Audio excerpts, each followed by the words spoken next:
Stay tuned and let's take a look at this Marvel Legends Armadillo Build-A-Figure Wave Spider-Man No Way Home black and gold suit.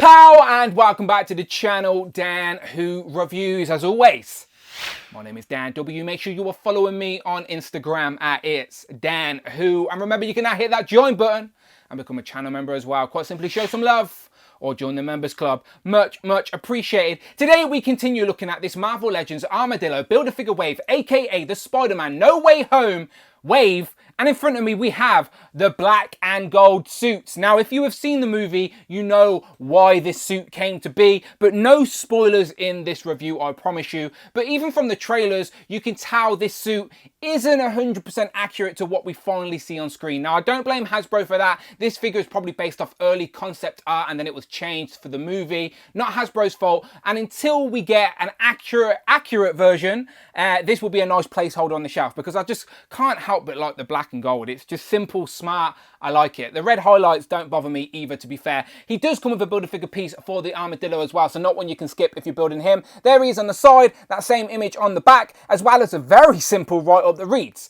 Spider-Man relies on his black and gold suit and abilities to defend against threats. Again, very non-spoilery description there. And then, as always, you get a list of all the figures in this wave to build the Armadillo Build-A-Figure. Today we're reviewing the black and gold Spider-Man suit.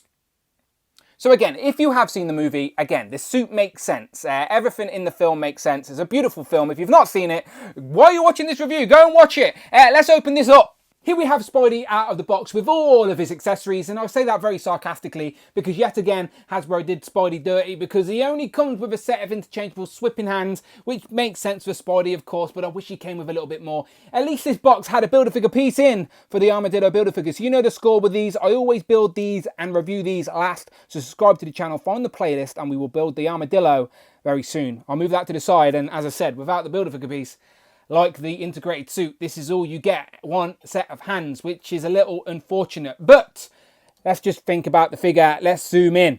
I meant let's talk about the figure, obviously, because if you've seen the film, then you, like me, are looking at this figure thinking, it looks like it should be right, but it's not right. Because yes, there is a black and gold suit in the movie. However, this figure doesn't accurately represent that. It sort of does, but then sort of doesn't at the same time. I do think this figure is missing certain details, and I can't even say why because it will just get into spoiler territory. So maybe I'll do that in my recap and rankings video. But for now, this is very close to what we see on screen. I would say 75% the way there. It's just missing a few small details which I think are important and what makes this suit more noticeable in regards to design. Like, it makes more sense in the story-wise why it's black and gold.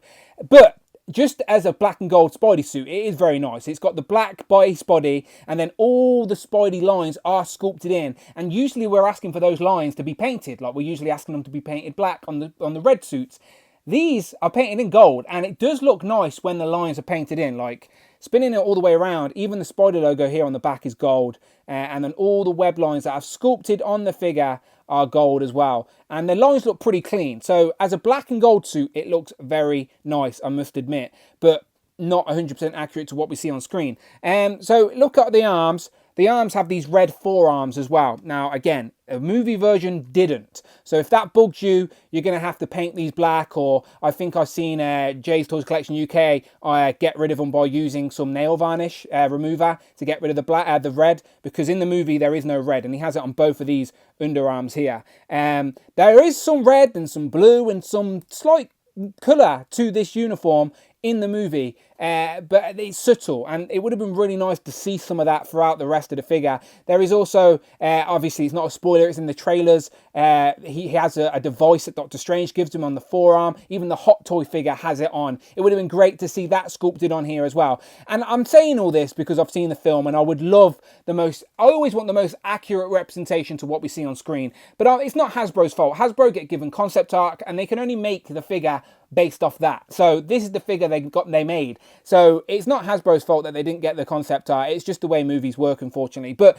this will be a placeholder in the collection until Hasbro can make us a little bit more accurate one, because this one could come with some fun accessories, that's for sure. But again, we've got the red highlights on the arms, moving down to the legs. The legs are all black, and then the web lines here on the sort of boot area is where the gold sort of painted lines in. Other than that, it's all black and gold with a bit of red. But and look, so I don't hate this figure. I understand why it is what it is.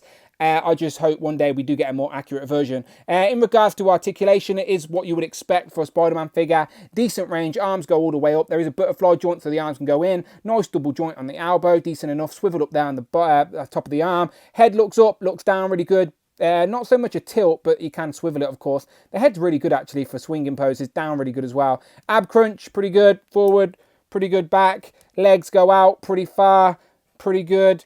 I keep saying pretty good, don't I? Because it's what you would expect. I never really like doing articulation. I find it a little bit boring. There you go. He can kick his own ass. There's a swivel at the top of the thigh and a decent rocker as well for ankle pivot. So as you would expect from MCU Spider-Man figure, it's got that range. You can get him into some nice poses. I like posing mine up on the display on like a piece of web or something like that. It just looks a little bit more fun, doesn't it? He comes with a set of not even fisted hands, by the way, like open palm, C-grip hands.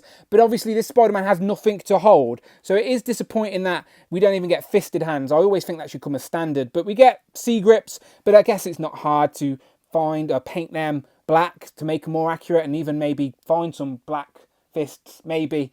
But let's change them. As I said, an interchangeable set of whipping hands. Again, with the red highlights, which I don't think is accurate, but it's Spider-Man. He needs whipping hands. So, yeah, this is going to be a nice placeholder, I guess, on the shelf, because I do like the costume. I like how it came to be wearing it in the movie as well. So I do hope we get a more accurate one eventually from Hasbro. Usually they are pretty good like that, and they will give us a more accurate one once the actual film's released. So we will have to play the waiting game, unfortunately. The first other MCU black costume that came to mind was this Night Monkey from the Far From Home movie, which does have fisted hands, but it does have a little bit of skin tone on there as well. So maybe you paint them up, you could swap them over. If you wanted to start getting fiddly and trying to make the most accurate version of this, it can be done. But yeah, both films had a nice black uniform and decent figures. If you're wondering, yes, an unmasked Tom Holland head will pop straight onto this body, no problem at all. But again, it gives them a bit of the long neck syndrome, I think. But it still works. Here we have the black and gold compared to the other figures from the Spider-Man No Way Home movie. Of course, the integrated suit and Dr. Stephen Strange. You can call him Stephen. Here we have them compared to some Spider-Verse civilian characters from live action. It is, of course, MJ and Happy. For a quick comic comparison, here we have the retro Spider-Man and Miles Morales. And then last but of course not least, here we have the black and gold suit compared to Captain Britain and Worthy Hellfire Hank. So, final thoughts on this Spider-Man black and gold suit from the Spider-Man No Way Home movie. I really wanted to like this figure, as I do like the design and the costume within the actual film. I like how it came to be, and I like seeing it on screen. I just wish the figure was a little bit more accurate. As I said, this figure could have been very fun in regards to the accessories it came with. He also has that sort of attachment that Doctor Strange gave him on his arm. I won't say how or why he uses it. Go and watch the movie, but you can see that in the trailer. He has like an attachment on one of the forearms, which would have been really cool. Even some accessory pieces like effects or something would have really made this guy pop on the shelf, and rather than just a black and gold repaint, which is essentially what it is. It's an inaccurate black and gold repaint right now of the upgraded suit from Far From Home.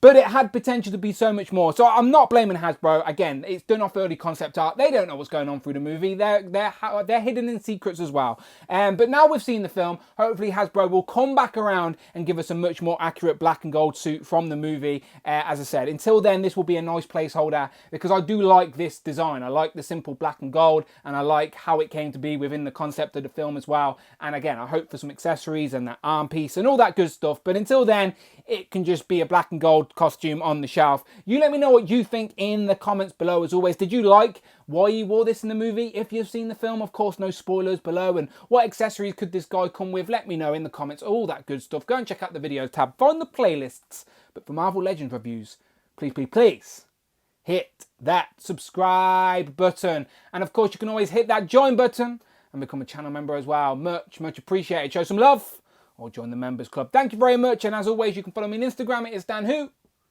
And I'm on Twitter as well at Dan Who Reviews. And until then, people, my name is Dan W. And I will, of course, see you on the next one.